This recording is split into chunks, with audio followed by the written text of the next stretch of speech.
Friends, നമ്മൾ discuss ചെയ്യുന്നത് 10th prelims VFA പോലുള്ള എക്സാംസിനുള്ള ഷുവർ ക്വസ്റ്റ്യൻസ് ആൻഡ് ആൻസേഴ്സ് ആണ്. സോ നമുക്ക് വേഗം വീഡിയോയിലോട്ട് കിടക്കാം. താഴെ കൊടുത്തവയിൽ കൂട്ടത്തിൽ പെടാത്തത് ഏത്? എക്സ് കിരണം, ഗാമ കിരണം, ശബ്ദതരംഗം, ഇൻഫ്രാറെഡ്. നമ്മുടെ ആൻസർ ഓപ്ഷൻ സി ആയിട്ടുള്ള ശബ്ദതരംഗമാണ്. ശബ്ദതരംഗം ഒരു യാന്ത്രിക തരംഗമാണ്. ശബ്ദതരംഗം എന്നത് ഒരു യാന്ത്രിക തരംഗമാണ്. ഇതിന് സഞ്ചരിക്കാൻ മാധ്യമം ആവശ്യമാണ്. യാന്ത്രിക തരംഗങ്ങൾക്ക് സഞ്ചരിക്കാൻ എന്താവശ്യമാണ്? മാധ്യമം ആവശ്യമാണ്.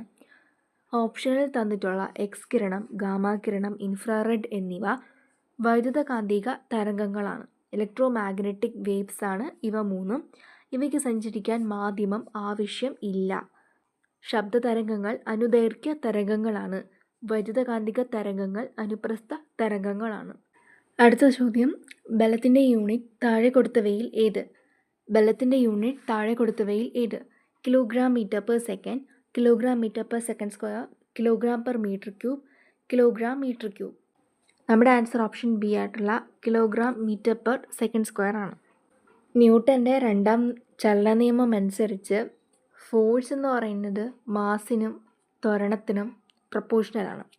ഒരു വസ്തുവിനുണ്ടാകുന്ന ആക വ്യത്യാസത്തിൻ്റെ നിരക്ക് അതിനനുഭവപ്പെടുന്ന ബലത്തിന് നേരനുപാതത്തിൽ ആയിരിക്കും. അതാണ് ന്യൂട്ടൻ്റെ രണ്ടാം ചലന നിയമം. അതിൻ്റെ ഇക്വേഷനാണ് F=ma. എന്താണ്? ഒരു വസ്തുവിനുണ്ടാകുന്ന ആക വ്യത്യാസത്തിൻ്റെ നിരക്ക് അതിനനുഭവപ്പെടുന്ന ബലത്തിന് നേരനുപാതത്തിലായിരിക്കും. ഇവിടെ നോക്കുവാണെങ്കിൽ മാസിൻ്റെ യൂണിറ്റ് കിലോഗ്രാം ആണ്, ത്വരണത്തിൻ്റെ unit metre per second square ആണ്. അങ്ങനെയാണ് kilogram metre per second square എന്ന് വന്നത്. ബലത്തിൻ്റെ SI യൂണിറ്റ് ചോദിച്ചാൽ ന്യൂട്ടൺ ആണ്. ഓക്കെ. വിവേകോദയത്തിൻ്റെ സ്ഥാപകൻ ആര്? വിവേകോദയത്തിൻ്റെ സ്ഥാപകൻ ആര്? കുമാരനാശാൻ, വള്ളത്തോൾ, ശ്രീനാരായണ ഗുരു, അയ്യങ്കാളി. നമ്മുടെ ആൻസർ ഓപ്ഷൻ എ ആയ കുമാരനാശാൻ. കുമാരനാശാനാണ് വിവേകോദയത്തിൻ്റെ സ്ഥാപകൻ. ശ്രീനാരായണ ധർമ്മ പരിപാലന യോഗത്തിന് മുഖപത്രമായി 1904 വിവേകോദയം പ്രസിദ്ധീകരണം ആരംഭിച്ചത്. ശ്രീനാരായണ ഗുരു ധർമ്മ പരിപാലന യോഗത്തിന് മുഖപത്രമായിട്ട് എന്താണ് സ്ഥാപിച്ചത്? 1904 ഇതിൻ്റെ പ്രസിദ്ധീകരണം ആരംഭിച്ചത്. ആദ്യകാല പത്രാധിപർ M. ഗോവിന്ദനായിരുന്നു ആദ്യകാല പത്രാധിപർ. ഈഴവ ഗസറ്റ് എന്നായിരുന്നു പത്രം അറിയപ്പെട്ടിരുന്നത്. ഈഴവ ഗസറ്റ് എന്നാണ് പത്രം അറിയപ്പെട്ടിരുന്നത്. ഇപ്പോഴത്തെ മുഖപത്രം ഏതാണ് എന്ന് ചോദിച്ചാൽ യോഗനാഥയാണ്. യോഗനാഥയാണ് ഇപ്പോഴത്തെ മുഖപത്രം. സൗരയൂഥത്തിൽ ഏറ്റവും തിളക്കമുള്ള ഗ്രഹം ഏത്? സൗരയൂഥത്തിൽ ഏറ്റവും തിളക്കമുള്ള ഗ്രഹം ഏത്? ശുക്രൻ, ഭൂമി, ബുധൻ, ചൊവ്വ. നമ്മുടെ ആൻസർ ഓപ്ഷൻ എ ആയിട്ടുള്ള ശുക്രനാണ്. ശുക്രനാണ് സൗരയൂഥത്തിൽ ഏറ്റവും തിളക്കമുള്ള ഗ്രഹം. ഭൂമിയുടെ ഇരട്ട, പ്രഭാത നക്ഷത്രം, സായാഹ്ന നക്ഷത്രം എന്നിങ്ങനെയൊക്കെ അറിയപ്പെടുന്നത് ശുക്രനെയാണ്. എന്തൊക്കെ പേരിൽ അറിയപ്പെടുന്നു? ഭൂമിയുടെ ഇരട്ട, പ്രഭാത നക്ഷത്രം, സായാഹ്ന നക്ഷത്രം എന്നീ പേരുകളിൽ അറിയപ്പെടുന്നു. ഏറ്റവും ചൂട് കൂടിയതും സൂര്യപ്രകാശത്തെ ഏറ്റവും കൂടുതൽ പ്രതിഫലിപ്പിക്കുന്നതുമായ ഗ്രഹമാണ് ശുക്രൻ. ഏറ്റവും ചൂട് കൂടിയതും സൂര്യപ്രകാശത്തെ ഏറ്റവും കൂടുതൽ പ്രതിഫലിപ്പിക്കുന്നതുമായ ഗ്രഹമാണ് ശുക്രൻ. ഭൂമിയുടേതിന് സമാനമായ വലുപ്പമാണ്, പക്ഷേ ഉപഗ്രഹങ്ങൾ ഇല്ല.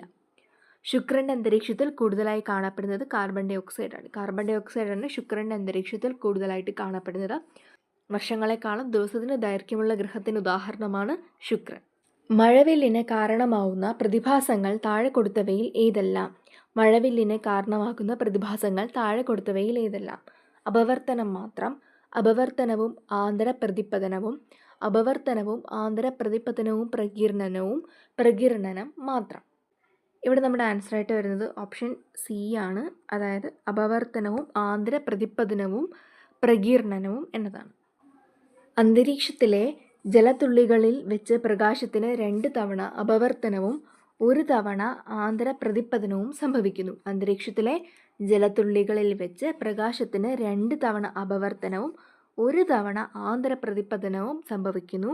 ഇതുമൂലം പ്രകാശം ഘടകവർണ്ണങ്ങളായി വേർതിരിയും. അതാണ് പ്രകീർണനമെന്ന് പറഞ്ഞത്. അതുകൊണ്ടാണ് ഈ 3 പ്രതിഭാസങ്ങളും മഴവില്ലിന് സാധ്യമാകുന്നു എന്ന് പറയുന്ന കാരണം. എപ്പോഴും സൂര്യന് എതിർവശത്താണ് മഴവില്ല് രൂപപ്പെടുന്നത്. മഴവില്ല് എപ്പോഴും സൂര്യന് എതിർവശത്തായിരിക്കും രൂപപ്പെടുന്നത്. രാവിലെ പടിഞ്ഞാറ് ദിക്കിലും വൈകുന്നേരം കിഴക്ക് ദിക്കിലുമാണ്. രാവിലെ പടിഞ്ഞാറ് ദിക്കിലും വൈകുന്നേരം കിഴക്ക് ദിക്കിലുമാണ്.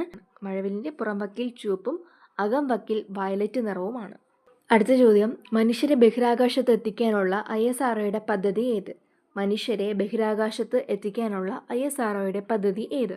ശുക്രയാൻ, ഗഗൻയാൻ, ചന്ദ്രയാൻ 4, ആക്സിയം 4. നമ്മുടെ ആൻസർ ഓപ്ഷൻ ബി ആയിട്ടുള്ള ഗഗൻയാനാണ്. ഓക്കെ, ഗഗൻയാനാണ് മനുഷ്യരെ ബഹിരാകാശത്ത് എത്തിക്കാനുള്ള ISROയുടെ പദ്ധതി. ശുക്രനെ കുറിച്ച് പഠിക്കാനുള്ള ISROയുടെ മിഷനാണ് ശുക്രയാൻ. ഓക്കെ, ശുക്രനെ കുറിച്ച് പഠിക്കാനുള്ള ISROയുടെ തന്നെ ഒരു മിഷനാണ് ശുക്രയാൻ. ശുഭാംശു ശുക്ല ബഹിരാകാശത്തേക്ക് പോയ ദൗത്യമാണ് ആക്സിയം 4. ഇവിടെ പറയുന്ന ആക്സിയം 4 ശുഭാംശു ശുക്ല ബഹിരാകാശത്തേക്ക് പോയ ദൗത്യമാണ്. ഗഗൻയാൻ ദൗത്യത്തിൽ ഉപയോഗിക്കപ്പെടുന്ന റോക്കറ്റാണ് HLVM-3. HLVM-3 ആണ് ഗഗൻയാൻ ദൗത്യത്തിൽ ഉപയോഗപ്പെടുത്തുന്ന റോക്കറ്റ്. ചന്ദ്രനിൽ 5 കിലോഗ്രാം ഭാരമുള്ള ഒരു വസ്തുവിന് ഭൂമിയിലെ ഭാരം എത്ര? ചന്ദ്രനിൽ 5 കിലോഗ്രാം ഭാരമുള്ള ഒരു വസ്തുവിന് ഭൂമിയിലെ ഭാരം എത്ര? 5 കിലോഗ്രാം, 15 കിലോഗ്രാം, 30 കിലോഗ്രാം, 60 കിലോഗ്രാം. നമ്മുടെ ആൻസറായിട്ട് വരുന്നത് ഓപ്ഷൻ സി ആയിട്ടുള്ള 30 കിലോഗ്രാം ആണ്. ഓക്കെ, ഭൂമിയിലെ ആകർഷണ ബലത്തിൻ്റെ 1/6 ഭാഗം മാത്രമാണ് ചന്ദ്രനിലെ ആകർഷണ ബലം. ഓക്കെ, ഭൂമിയിലെ ആകർഷണ ബലത്തിൻ്റെ 1/6 ഭാഗമാണ് ചന്ദ്രനിലെ ആകർഷണ ബലം. അല്ലെങ്കിൽ നമുക്ക് എങ്ങനെ പറയാം? ചന്ദ്രൻ്റെ ആകർഷണ ബലത്തിൻ്റെ 6 മടങ്ങാണ് ഭൂമിയുടെ ആകർഷണ ബലം.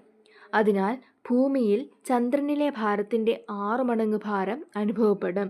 അതിനാൽ ഭൂമിയിൽ ചന്ദ്രനിലെ ഭാരത്തിൻ്റെ 6 മടങ്ങ് ഭാരമാണ് അനുഭവപ്പെടുന്നത്. അതായത് ഇതിനെ തിരിച്ചിട്ടിട്ടാണ് 6 മടങ്ങെന്ന് ഉദ്ദേശിച്ചത്. അപ്പോൾ ഭൂമിയിൽ 5 കിലോഗ്രാം ഉണ്ടെങ്കിൽ ചന്ദ്രനിൽ കണ്ടുപിടിക്കാൻ 5 × 6 ആണ് 30. അങ്ങനെയാണ് നമുക്ക് 30 കിലോഗ്രാം എന്ന് കിട്ടുന്നത്. ഒരു ലെൻസിൻ്റെ മധ്യബിന്ദു ഏത് പേരിൽ അറിയപ്പെടുന്നു? ഒരു ലെൻസിൻ്റെ മധ്യബിന്ദു ഏത് പേരിൽ അറിയപ്പെടുന്നു? മുദ്യ ഫോക്കസ്, പോൾ, പ്രകാശിക കേന്ദ്രം, വക്രത കേന്ദ്രം. നമ്മുടെ ആൻസർ ഓപ്ഷൻ സി ആയിട്ടുള്ള പ്രകാശിക കേന്ദ്രമാണ്. ഒരു ലെൻസിൻ്റെ മധ്യബിന്ദു അറിയപ്പെടുന്നത് പ്രകാശിക കേന്ദ്രം എന്നതാണ്. ഒരു ദർപ്പണത്തിൻ്റെ മധ്യബിന്ദുവിനെ പറയുന്നതാണ് പോൾ. ഓക്കെ, ഒരു ദർപ്പണത്തിൻ്റെ മധ്യബിന്ദുവിനെ പറയുന്നതാണ് പോൾ എന്നത്. ഒരു ലെൻസിൻ്റെ വശങ്ങൾ ഏത് ഗോളത്തിൻ്റെ ഭാഗമാണോ അതിൻ്റെ കേന്ദ്രമാണ് വക്രതാ കേന്ദ്രം. ഒരു ലെൻസിൻ്റെ വശങ്ങൾ ഏത് ഗോളത്തിൻ്റെ ഭാഗമാണോ അതിൻ്റെ കേന്ദ്രമാണ് എന്തെന്ന് പറയുന്നത്? വക്രതാ കേന്ദ്രം എന്ന് പറയുന്നത്. പവറിൻ്റെ യൂണിറ്റ് എന്ത്? പവറിൻ്റെ യൂണിറ്റ് എന്ത്? Joule, newton, newton metre, watt.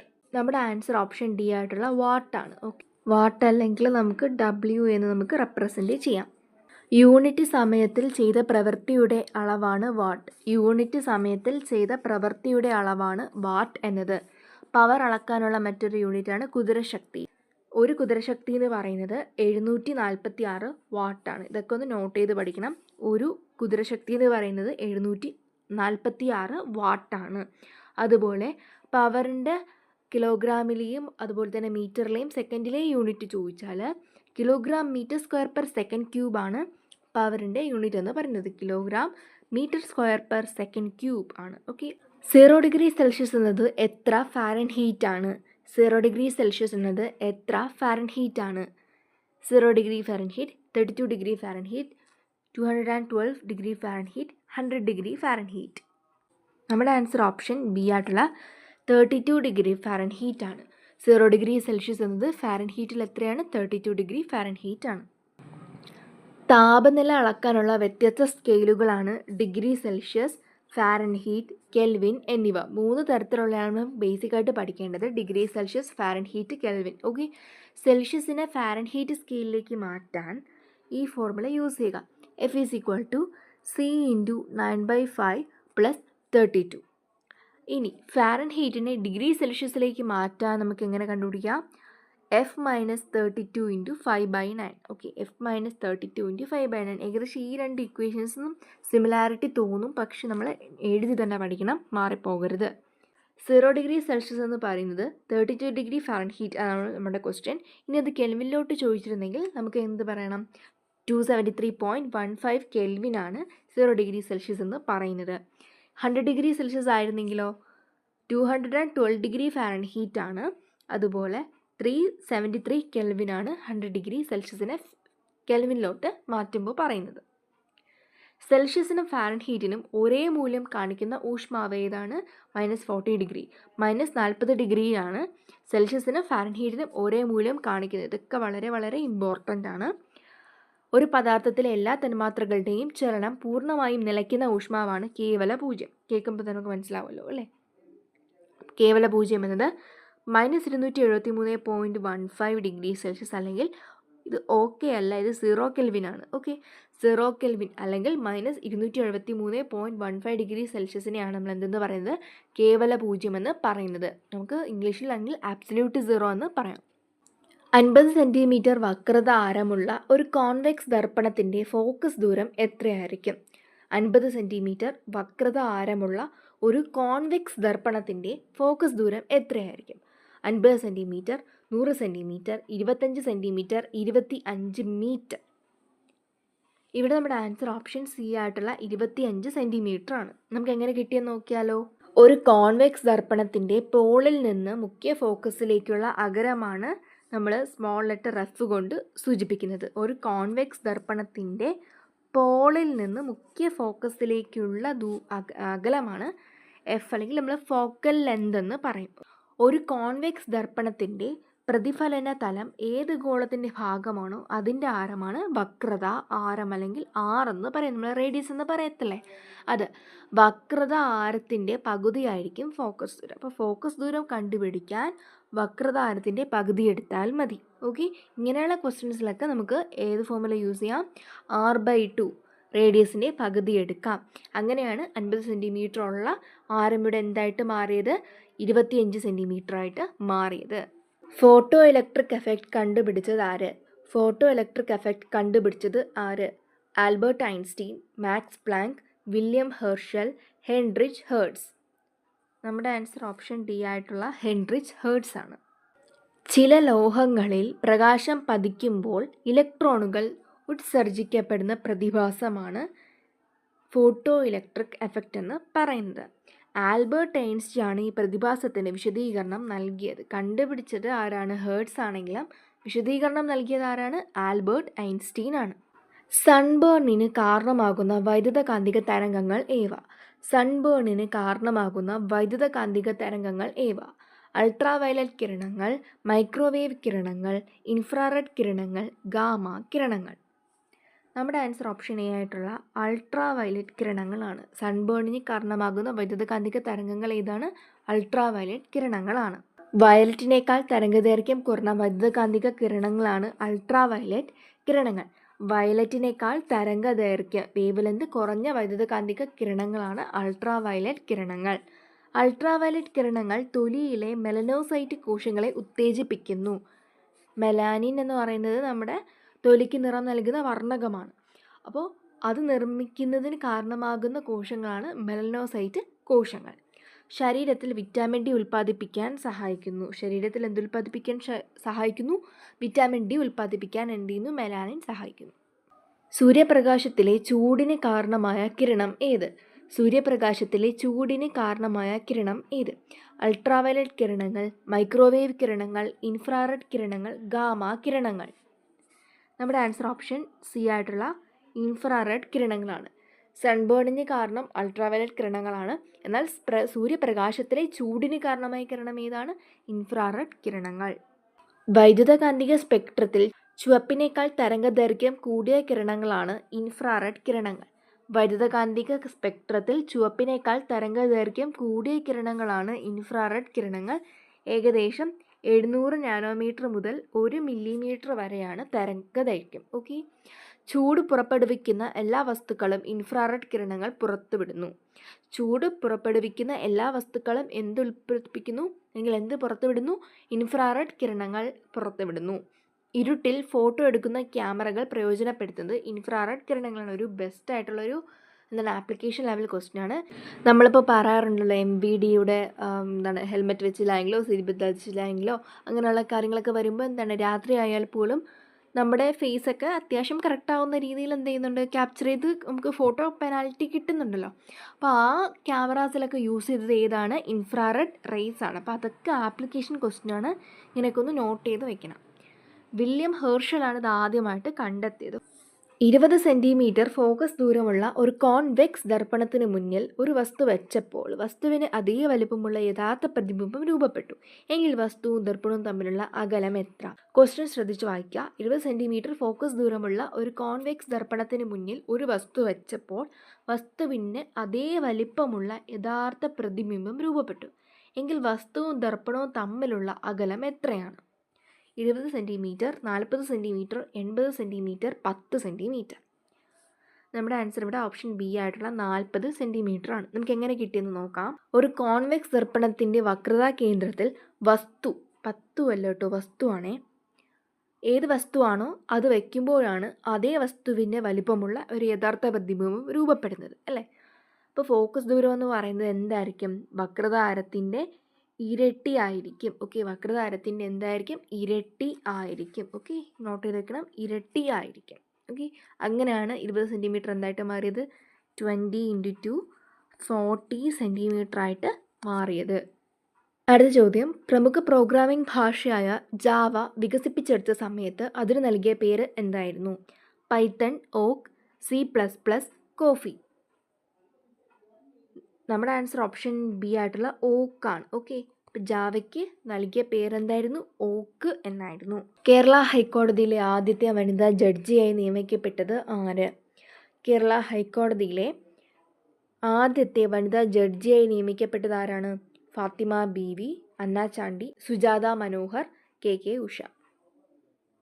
നമ്മുടെ ആൻസർ ഓപ്ഷൻ ബി ആയിട്ടുള്ള അന്ന ചാണ്ടിയാണ്. 1905 ജനിച്ചത്. ഓക്കെ, 1905 ജനിച്ചത്. ഹൈക്കോടതി ജഡ്ജിയാകുന്ന ആദ്യത്തെ കേരളീയ വനിതയും ജസ്റ്റിസ് അന്ന ചാണ്ടിയാണ്. ഓക്കെ, മലയാളി വനിതയും ഹൈക്കോടതി ജഡ്ജിയാകുന്ന ആദ്യ കേരളീയ വനിതയും ആരാണ്? അന്ന ചാണ്ടിയാണ്. തിരുവിതാംകൂറിൽ ശ്രീമതി എന്ന മാസിക ആരംഭിച്ചു. അവരുടെ ആത്മകഥയുടെ പേരാണ് ആത്മകഥ. ഓക്കെ, അതാണ് ഞാൻ എടുത്ത് കാണിച്ചിരിക്കുന്നത്. ആത്മകഥ എന്നതാണ് അവരുടെ ആത്മകഥയുടെ പേര്. അന്ന ചാണ്ടിയാണ് എഴുതിയിരിക്കുന്നത്. ഓക്കെ, ഇന്ത്യൻ സോഷ്യലിസ്റ്റ് പ്രസ്ഥാനത്തിൻ്റെ പിതാവ് എന്നറിയപ്പെടുന്നത് ആരാണ്? ഇന്ത്യൻ സോഷ്യലിസ്റ്റ് പ്രസ്ഥാനത്തിൻ്റെ പിതാവ് എന്നറിയപ്പെടുന്നത് ആരാണ്? ജയപ്രകാശ് നാരായൺ, ആചാര്യ നരേന്ദ്രദേവ, സമ്പൂർണ്ണാനന്ദ, റാം മനോഹർ ലോഹ്യ. ഇവിടെ നമ്മുടെ ആൻസർ ഓപ്ഷൻ ബി ആയിട്ടുള്ള ആചാര്യ നരേന്ദ്രദേവയാണ്. കോൺഗ്രസ് സോഷ്യലിസ്റ്റ് പാർട്ടി രൂപവൽക്കരിച്ചത് 1934. ഓക്കെ, 1934 കോൺഗ്രസ് സോഷ്യലിസ്റ്റ് പാർട്ടി രൂപവൽക്കരിച്ചത്. ജയപ്രകാശ് നാരായൺ, ആചാര്യ നരേന്ദ്രദേവ എന്നിവരായിരുന്നു രൂപവൽക്കരിക്കാൻ നേതൃത്വം നൽകിയത്. ഓക്കെ, ഇതൊക്കെ നോട്ട് ചെയ്ത് വയ്ക്കുക. ജയപ്രകാശ് നാരായൺ, ആചാര്യ നരേന്ദ്രദേവ എന്നിവരായിരുന്നു കോൺഗ്രസ് സോഷ്യലിസ്റ്റ് പാർട്ടി രൂപവൽക്കരിക്കാൻ നേതൃത്വം നൽകിയത്.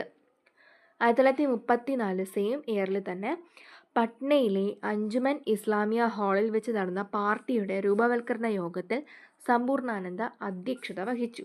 അതായത് ഇതേ പാർട്ടി എവിടെ വെച്ചാണ് രൂപവൽക്കരിച്ചത്? പട്നയിലെ അഞ്ജുമൻ ഇസ്ലാമിയ ഹാളിൽ വെച്ചാണ് നടന്നത്. ആ യോഗത്തിൽ സമ്പൂർണ്ണാനന്ദ എന്താണ് വഹിച്ചത്? അധ്യക്ഷതയാണ് വഹിച്ചത്. താഴെ കൊടുത്തിരിക്കുന്നതിൽ സമ്പർക്കബലം ഏത്? ഗുരുത്വാകർഷണ ബലം, വൈദ്യുതകാന്തിക ബലം, ഘർഷണ ബലം, സ്ഥിതവൈദ്യുത ബലം. നമ്മുടെ ആൻസർ ഓപ്ഷൻ സി ആയിട്ടുള്ള ഘർഷണ ബലം അല്ലെങ്കിൽ ഫ്രിക്ഷൻ ആണ്. സമ്പർക്കം മൂലം പ്രയോഗിക്കപ്പെടുന്ന ബലമാണ് സമ്പർക്ക ബലം. സമ്പർക്കം മൂലം ഉണ്ടാകുന്ന ബലം സമ്പർക്ക ബലം. വസ്തുക്കളുടെ പരസ്പര സമ്പർക്കം ഇല്ലാതെ പ്രയോഗിക്കപ്പെടുന്ന ബലമാണ് സമ്പർക്കരഹിത ബലം. വസ്തുക്കളുടെ പരസ്പര സമ്പർക്കം ഇല്ലാതെ പ്രയോഗിക്കുന്ന ബലമാണ് സമ്പർക്കരഹിത ബലം. ജലത്തിൻ്റെ ആപേക്ഷിക സാന്ദ്രത അളക്കാൻ ഉപയോഗിക്കുന്ന ഉപകരണം ഏത്? ജലത്തിൻ്റെ ആപേക്ഷിക സാന്ദ്രത അളക്കാൻ ഉപയോഗിക്കുന്ന ഉപകരണം ഏത്? Manometer, hygrometer, hydrometer, hydrophone. ഇവിടെ നമ്മുടെ ആൻസർ വരുന്നത് ഓപ്ഷൻ സി ആയിട്ടുള്ള ഹൈഡ്രോമീറ്റർ ആണ്. ജലത്തിൻ്റെ ആപേക്ഷിക സാന്ദ്രത എത്രയാണ്? 1. ജലത്തിൻ്റെ ആപേക്ഷിക സാന്ദ്രത 1. ഒരു പദാർത്ഥത്തിൻ്റെ സാന്ദ്രത ജലത്തിൻ്റെ സാന്ദ്രതയുടെ എത്ര മടങ്ങാണ് എന്ന് പറയുന്നതാണ് ആ പദാർത്ഥത്തിൻ്റെ ആപേക്ഷിക സാന്ദ്രത. ഓക്കെ, ഒരു പദാർത്ഥത്തിൻ്റെ സാന്ദ്രത ജലത്തിൻ്റെ സാന്ദ്രതയുടെ എത്ര മടങ്ങാണെന്ന് പറയുന്നതാണ് ആ പദാർത്ഥത്തിൻ്റെ ആപേക്ഷിക സാന്ദ്രത. ആപേക്ഷിക സാന്ദ്രത കണ്ടുപിടിക്കാൻ ഉപയോഗിക്കുന്നത് പദാർത്ഥത്തിൻ്റെ സാന്ദ്രത എത്രയാണോ അതേ ഡിവൈഡഡ് ബൈ ജലത്തിൻ്റെ സാന്ദ്രത. ഇന്നത്തെ വീഡിയോ നിങ്ങൾക്ക് യൂസ്ഫുൾ ആയിട്ടുണ്ടെന്ന് വിശ്വസിക്കുന്നു. ചാനൽ സബ്സ്ക്രൈബ് ചെയ്യാത്തവർ സബ്സ്ക്രൈബ് ചെയ്യുക, വീഡിയോ ലൈക്ക് ചെയ്യാത്തവർ ലൈക്ക് ചെയ്യുക, സപ്പോർട്ട് ചെയ്യുക. സോ നെക്സ്റ്റ് വീഡിയോ വരുന്നവരേക്കും താങ്ക് യു.